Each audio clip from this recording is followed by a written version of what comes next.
लेकिन इस बार उन दोनों का बदला 12 और 17 का पूरा 22 में इतना हो जाएगा इंशाल्लाह कि आपको हैरत होगी कि इतने वोटों से भी चुनाव जीता जा सकता है। ऐसे हालात आज की तारीख में है अल्हम्दुलिल्लाह। मेरे क्षेत्र में या मुझे तो कोई चुनौती नहीं लगते, वो अपनी पार्टी के लिए मेहनत कर रहे हैं, वो जाने, उनका मैटर है वो पर्सनल। मैं तो कोई उस पर टिप्पणी नहीं देना चाहता। एक आखिरी, अच्छा, कम से कम मैं मानता हूँ 15 से 20 हज़ार वोटों से मैं चुनाव जीतूंगा और शायद इस बार समाजवादी तीसरे पे चली जाएगी। अच्छा, समाजवादी की 100 से 125 मैक्सिमम आ सकती हैं, लेकिन हमारी सीटें मैं ये मान के चलता हूँ उनसे भी ऊपर आएंगी। अच्छा, चुनाव हम जीतेंगे भी, सरकार भी हमारी बनेगी और इस प्रदेश का पूरा माहौल जो अराजकता का माहौल है वो पूरा ख़त्म हो जाएगा। जब उसका दिल चीर के देखेंगे तो उसमें मायावती जी होती है और उसमें हाथी का निशान होता है। रात तक भी अगर किसी से झूठा कोई वादा हो गया तो सुबह को जब वो जाएगा तो वो हाथी को देख के मचल जाता है और हाथी को वोट देता है। मेरा तजर्बा है।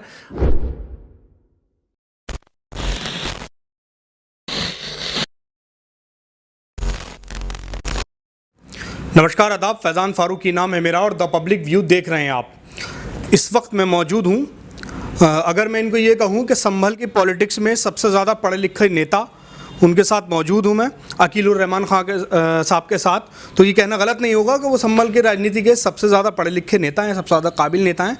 लेकिन इनकी काबिलियत पिछले कुछ चुनावों से ज़्यादा असर नहीं दिखा पा रही। हम इनसे बात करेंगे कि क्या इन्होंने क्या रिव्यू किया आने वाले 2022 चुनावों के लिए। असमौली से ये भावी प्रत्याशी हैं और पिछले बार भी प्रत्याशी रहे थे ये। हम इनसे बात करेंगे कि इनकी क्या नीतियाँ हैं, किन मुद्दों को लेकर ये जनता को अपनी तरफ रिझाने की कोशिश करेंगे और इनसे बात करेंगे उत्तर प्रदेश की राजनीति पर भी। सर, सबसे पहले स्वागत है आपका हमारे चैनल में।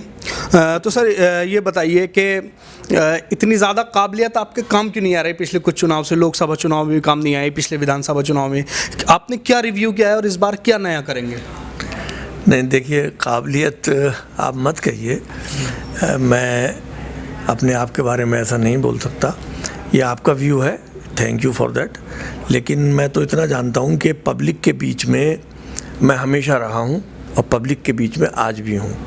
ये अलग बात है, परिसीमन हुआ 2012 में, जब पहला चुनाव असेंबली का परिसीमन में हुआ तो उसमें मैं अपनी ही कमी मानता हूँ कि बहुत सारे लोग अछूते रह गए या मैं अपनी बात उनको पूरी तरह से समझा नहीं पाया।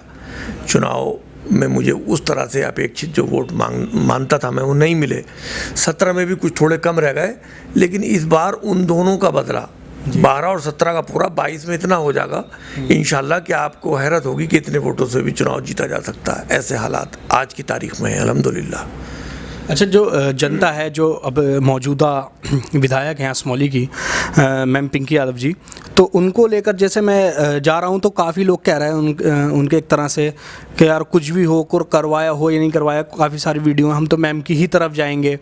तो किस तरह से तोड़ पाएंगे आप ऐसे लोगों को कि कुछ करवाया हो या नहीं करवाया, हम तो मैम की तरफ ही जाएंगे? देखिए, एक्चुअली ऐसा होता है, दो तरह का वोटर होता है जी। आमतौर से कुछ वोटर ऐसा होता है कि जो बिल्कुल ही कमिटेड होता है 100% किसी भी पार्टी का। कुछ वोटर ऐसा होता है जो 100% कमिटेड नहीं होता, बल्कि वो वर्किंग देखता है, पर्सनैलिटी देखता है, काम देखता है, आदमी का व्यवहार देखता है, कितना इंटरेक्शन है पब्लिक में उसका, वो सब देखता है। तो इस तरह से दो तरह के लोग होते हैं हर विधानसभा में। मेरा ये मानना है कि कुछ लोग ऐसे हैं, अगर आप मेजॉरिटी में देखेंगे तो आपको, मैं ये मान के चलता हूँ कि ऐसे कम से कम 40 से 45% लोग आपको मेरे विधानसभा क्षेत्र में ऐसे मिलेंगे, चाहे वो किसी भी धर्म जात बिरादरी के हों, किसी भी सेक्टर के हों, किसी भी गांव के हों, कि जो आउटराइट मुझसे मेरा नाम लेंगे कि हमें अकीलुर रहमान को देना है, चूँकि उनसे हमारे इतना इंटरेक्शन है, इतना मिलना है, इतने संबंध है कि हम उन्हें नहीं छोड़ सकते। रहा सवाल पार्टी का, तो बहुजन समाज पार्टी अकेली ऐसी पार्टी है जिसने हिंदुस्तान के अंदर जितना जो कहा इस प्रदेश के लिए वो इस प्रदेश में करके दिखाया। ये अलग बात है, वक्ती तौर के ऊपर कहीं ना कहीं कुछ नाराज़गी हुई जिसकी वजह से 12 के बाद सरकार नहीं बन पाई, लेकिन इस बार आप देखेंगे बहुजन समाज पार्टी सरकार बनाने के लिए अग्रसर है और इंशाल्लाह बनेगी सरकार। तो पार्टी का भी वोट मेरे साथ है और जो कुछ ऐसा न्यूट्रल वोट भी होता है जो सारी परीक्षण करता है, कैंडिडेट का भी, पार्टियों का भी, वो भी होता है। तो मैं समझता हूँ कि पार्टी के लेवल से भी, और जो ऐसा वोट है साइलेंट, वो भी फ्लो का वोट है, वो भी मेरे साथ है। ये आपको नतीजे चौंकाने वाले आपको 2022 में देखने को मिलेंगे इंशाल्लाह। देखिए 2022 में जिस तरह से ओवैसी साहब उभर कर आ रहे हैं, 100 सीटों पर लड़ने का ऐलान भी कर दिया है उन्होंने, उसके बाद मायावती जी ट्वीट करके मना भी कर देती हैं कि हमारा MIM से कोई गठबंधन नहीं है। उसके बाद उनकी फिर मुलाकात होती है 2 दिन पहले चंद्रशेखर रावण से मुलाकात होती है, जिसमें ओम प्रकाश राजभर भी मौजूद थे। तो क्या आपको लगता है कि चंद्रशेखर रावण के आने से दलित वोटों का जो है ध्रुवीकरण तो होगा, बिल्कुल 100% होगा, ये तो मानना है आपको कि कुछ चाहे कुछ ही हो कि ध्रुवीकरण ज़रूर होगा, तो इससे पार्टी को काफ़ी बड़ा नुकसान हो सकता है। तो इसके लिए आप क्या करेंगे कि ध्रुवीकरण ना हो? देखिए, ये आपका मानना है, लेकिन मैं इतना जानता हूँ कि बहुजन समाज पार्टी के लिए दलित वोट कल भी डिवोटेड था, आज भी डिवोटेड है, और आने वाले टाइम में भी डिवोटेड रहेगा। आगे कितना रहेगा ये तो समय तय करेगा। आज की तारीख में ये पोजीशन है, जिस दलित का दिल चीर के देखोगे उसमें मायावती जी बैठी हैं, और जब वो किसी से भी कितना ही कमिट कर ले, अव्वल तो करता नहीं, कोई दलित झंडा आसानी से किसी का लगाता नहीं, किसी से बात नहीं करता, चुनाव नहीं लड़ाता। अगर 1-2 कोई पदाधिकारी किसी पार्टी का है भी, उसके परिवार के भी लोग उस पार्टी को वोट नहीं देते जिससे वो जुड़ा है। जब उसका दिल चीर के देखेंगे तो उसमें मायावती जी होती है, और उसमें हाथी का निशान होता है। रात तक भी अगर किसी से झूठा कोई वादा हो गया तो सुबह को जब वो जाएगा तो वो हाथी को देख के मचल जाता है और हाथी को वोट देता है। मेरा तजर्बा है, 28-29 साल पार्टी में मुझे हो गए। मैं 1992 से बहुजन समाज पार्टी में काम कर रहा हूँ। संगठन में भी मैंने काम किया, विधायक भी रहा, मंत्री भी रहा। मेरी वाइफ भी 10 साल अध्यक्ष रही नगर पालिका की। मैं भी 2 बार विधानसभा चुनाव जीता, पार्लियामेंट भी 2 बार लड़ा। मेरा अपना अभी तक का अनुभव यह है कि 99.9% दलित का वोट आदरणीय बहन कुमारी मायावती जी को, बसपा को जाता है और जाएगा। 1% भी कोई नुकसान किसी पार्टी से दलित वोट का नहीं है। बड़ा चेहरा है चंद्रशेखर। नहीं, चेहरा कितना बड़ा हो, चेहरा कितना बड़ा हो, अगर कितना भी बड़ा आप चेहरा मान ले, लेकिन वही जानना है ना कि इंट्रोड्यूस हो रहा है।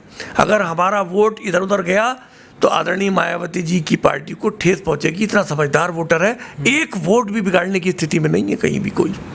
अच्छा, एक चीज़ ये है, जब CNRC का प्रोटेस्ट चल रहा था तो उसमें सबसे ज़्यादा अगर बैकफुट पर कोई पार्टी रही थी तो वो BSP रही थी। तो इससे मुसलमानों की नाराज़गी सामने नहीं आएगी क्या? ऐसा नहीं है।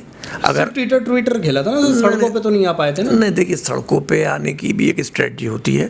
ट्विटर पे तो आज भी हैं और कल भी थी। ट्विटर का मतलब ये नहीं है अगर प्रधानमंत्री ट्विटर पे हैं तो उनको तो कोई ऑब्जेक्शन नहीं है, पूरी जनता कुछ नहीं कहेगी। कोई चीफ मिनिस्टर ट्विटर पे है तो नहीं कहेगा। अखिलेश ट्विटर पे थे तो कोई कुछ नहीं करा। मायावती जी ट्विटर पे हैं तो क्या परेशानी थी? ट्विटर का ज़माना है, आज की राजनीति कल तक तो नहीं थी ट्विटर पे। वो जब ट्विटर नहीं था, अगर ट्विटर पे भी वो अपना विरोध दर्ज करा रही है तो क्या वो विरोध नहीं हुआ? उन्होंने अपनी बात कही, किसानों के लिए भी अपनी बात कही कि किसानों के साथ ज्यादती हो रही है, किसानों के साथ हम खड़े हैं।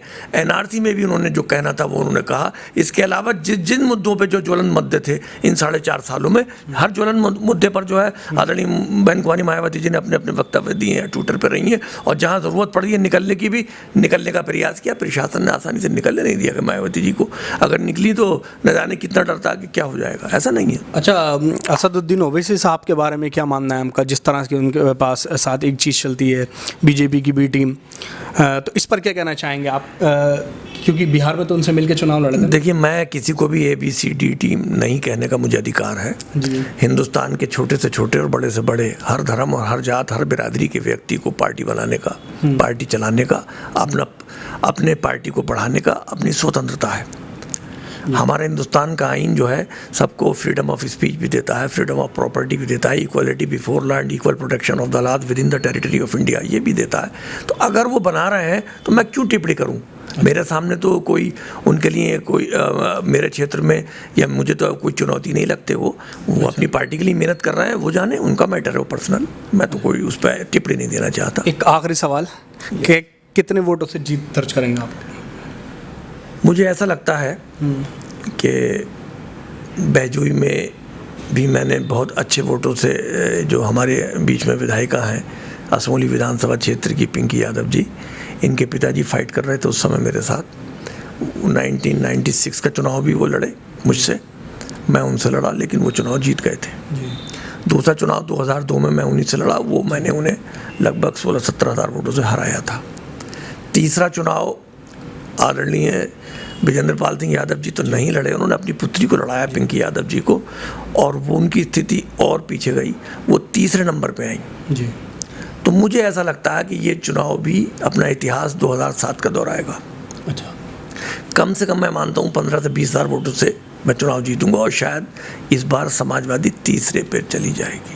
अच्छा, और सरकार कौन बना रहा है अभी बताइए? सरकार तो जो मुझे लगता है, अगर आप सही अगर आप मुझसे बात पूछ रहे हैं अपने मन की जी, तो सरकार तो इस वक्त तक तीनों में से किसी एक की भी एब्सोल्यूट मेजॉरिटी आती हुई अभी तक नहीं लग रही। कल किसकी और आगे बढ़ जाए। भारतीय जनता पार्टी की कम से कम आधी सीटें घट रही हैं।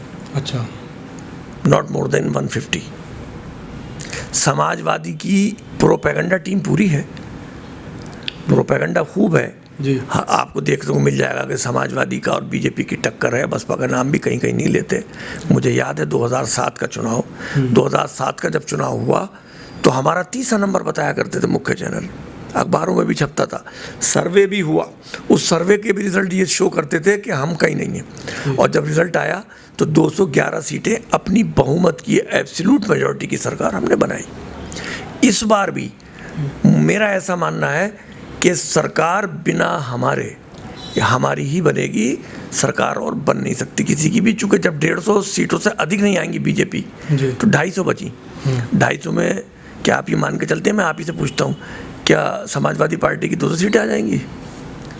समाजवादी की 100 से 125 मैक्सिमम आ सकती हैं, लेकिन हमारी सीटें मैं ये मान के चलता हूँ उनसे भी ऊपर आएंगी। अच्छा। चुनाव हम जीतेंगे भी, सरकार भी हमारी बनेगी, और इस प्रदेश का पूरा माहौल जो अराजकता का माहौल है वो पूरा ख़त्म हो जाएगा। तो ये हमारे साथ थे अकील रहमान खान साहब, ये असमौली से चुनाव लड़ने वाले हैं, और इन्होंने सीधा तौर पर चैलेंज कर दिया एक तरह से, और साफ जाहिर कर दिया है कि इस बार का चुनाव ये जीतने वाले हैं और बीएसपी इस बार अपनी सरकार बनाने वाली है। जहां असदुद्दीन ओवैसी के सवालों पर बचते हुए दिखे, वहीं समाजवादी पार्टी पर भी इन्होंने हमला बोला। आने वाले वक्त में पता चल जाएगा कि इनके दावे कितने सच होते हैं। हमारी वीडियो आपको कैसी लगी कमेंट सेक्शन में ज़रूर बताइए। द पब्लिक व्यू देखते रहिए। जय हिंद, जय भारत।